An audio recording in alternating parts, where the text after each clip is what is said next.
Hola, buenas noches. Mi nombre es Juan Felipe Mondragón. Soy de séptimo semestre de medicina. Estudio en Univalle y hago parte del grupo de investigación con el veneno de serpientes a cargo del profesor Santiago, específicamente con lo concerniente a la coagulación. Entonces, el tema que voy a tratar el día de hoy es coagulopatías causadas por venenos de serpientes. Esta diapositiva la reciclo de la exposición que realicé el semestre pasado y esta vez la utilizo para recordar cuáles son las posibles alteraciones que nos pueden producir distintos tipos de venenos. Y en la imagen inferior derecha podemos observar las principales moléculas que están involucradas en las diferentes alteraciones de la coagulación que producen estos venenos. Estos son los dos artículos en los cuales me basé. El de la izquierda fue realizado en Argentina.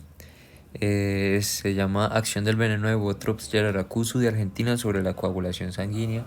Y el de la derecha es el Snake Venomics, que es el proyecto en el cual participó el profesor Santiago.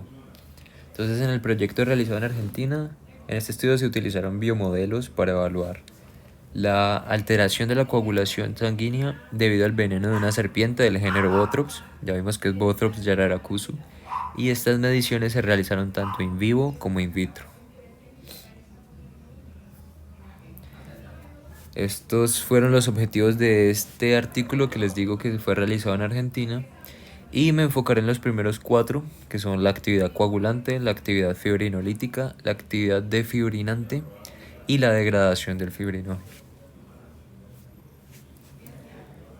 En cuanto a los materiales y métodos, se utilizó un pool de veneno de serpientes Botrops yararacuzu adultas de entre 1.2 y 1.8 metros, y este veneno se obtuvo por compresión manual de las glándulas de las serpientes, que pues mientras estaban sedadas obviamente, y posteriormente fue liofilizado y disuelto en solución salina bofrofosfato, que es conocida como PBS, con un pH de 7.2. En cuanto a los biomodelos, se utilizaron ratones blancos de la cepa CF1 de entre 18 y 20 gramos. Y adicionalmente se utilizaron una solución de sangre de carnero, que es el macho de la oveja, en citrato de sodio al 1% como anticoagulante. Para el estudio de la actividad coagulante del veneno, se utilizó el método de Thexton y Red, en el cual se tomó una muestra de sangre de la vena yugular de carnero, tratada con citrato de sodio al 1% como anticoagulante. Y por otro lado, se prepararon diversas soluciones del veneno de Botrops yararacuzu con solución salina bofosfato, que es el PBS, y estas tuvieron unas concentraciones finales de 125, 62.5, 31.25, 15.62 y 7.8 microgramos por mililitro. Luego estas diluciones se agregaron a la sangre de carnero y se incubaron a 37 grados Celsius mientras se tomaba el tiempo de coagulación. Entonces, para cada una de estas soluciones se realizó el experimento 3 veces y con esto se trató de determinar la concentración coagulante mínima, la cual es la concentración de veneno que produce la coagulación del plasma en 60 segundos. Para la evaluación de la actividad defibrinante, la cual es la capacidad del veneno de inestabilizar y degradar la fibrina, impidiendo la formación del coágulo sanguíneo, se utilizó el método descrito por Thexton y Red, y en este se inyectó veneno por vía intravenosa a 4 grupos de ratones con 4 diluciones de veneno a concentraciones diferentes. Entonces, una hora después se anestesiaron los ratones para extraerles una muestra de sangre y estas se mantuvieron a 20 grados Celsius más o menos 2 durante 2 horas. Y con esto se trató de determinar la dosis de fibrinante mínima, la cual se define como la cantidad de veneno que inhibe la coagulación de la sangre. Para la evaluación de la actividad fibrinolítica se utilizó sangre de carnero citratada en recipientes plásticos en los que luego se agregó cloruro de calcio para inducir la coagulación y se incubó a 37 grados Celsius. Luego de 18 horas ya se había formado el coágulo de sangre y luego se realizó una perforación en el coágulo para que en este punto luego se añadiera el veneno de la serpiente y así se evaluaba cómo este veneno degradaba la fibrina y disolvía el coágulo. Entonces, pues, una acción similar a la plasmina, podríamos decir.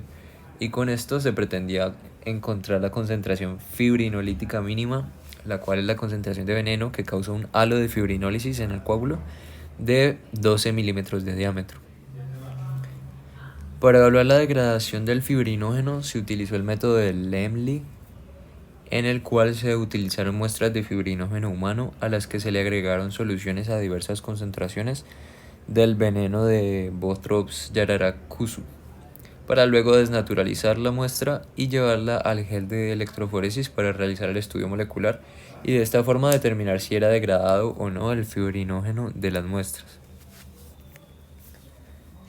Ahora, en cuanto a los resultados, entonces en el mismo orden tenemos que para la actividad coagulante se encontró que el veneno de esta serpiente causó la coagulación de la sangre de todas las muestras y la concentración coagulante mínima que se determinó fue de 18.5, más o menos 1.5 microgramos por mililitro. En la imagen superior, en la derecha, podemos observar cómo a medida que se agrega una mayor concentración de veneno se reduce el tiempo de la coagulación de la sangre.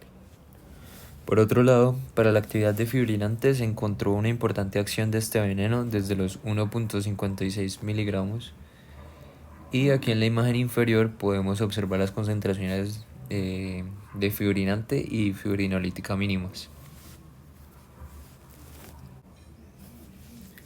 Para la actividad fibrinolítica, entonces se produjo de manera constante el halo fibrinolítico en los coágulos de sangre y se determinó la concentración fibrinolítica mínima como 9.5 miligramos por mililitro. Aquí a la derecha, en la imagen superior, podemos observar cómo aumenta el diámetro del halo fibrinolítico a medida que aumenta la concentración del veneno. En cuanto a la degradación del fibrinógeno que se realizó mediante el estudio por electroforesis, se determinó que se produjo la fibrinólisis en todas las muestras, pero únicamente de la cadena A-alfa del fibrinógeno, mientras que las cadenas beta y gamma permanecían intactas. Y aquí a la derecha podemos ver la imagen, donde en la parte de la derecha de la imagen inferior podemos ver la cadena A-alfa que está ausente en todas las filas C, que están marcadas como C, mientras que B y A, que son las de control, está presente. Entonces ahora la pregunta es ¿cómo podríamos aplicar estas pruebas a nuestro proyecto? Entonces, en mi opinión, estas pruebas podrían realizarse en el laboratorio, pero sería aún mejor que las pruebas de coagulación se realizaran en sangre humana y no sangre de carnero. Y de la misma forma se podrían añadir otras pruebas de coagulación como el tiempo de protrombina y el tiempo de tromboplastina parcial. Por otro lado, esos resultados que obtendríamos los podríamos comparar con los datos del estudio realizado por el profesor Santiago. Aquí lo voy a proyectar. Estos son los resultados del estudio del veneno. Pero este es sobre el veneno de Botrocophias miersi, que es la especie de nuestro proyecto. Y precisamente aquí en la diapositiva expongo los resultados de dicho estudio, a partir de los cuales se propuso que el veneno de Botrocophias miersi no tiene grandes efectos sobre la coagulación ni como procoagulante, porque no tiene, pues tiene una baja concentración de metaloproteinasas de veneno de serpiente, ni como prohemorrágico porque no tiene una alta concentración de serinproteasas. Entonces, por lo que una vez más, pues sería interesante conocer los verdaderos efectos de su veneno, con estas pruebas de coagulación y compararlos con la composición del veneno. Muchas gracias.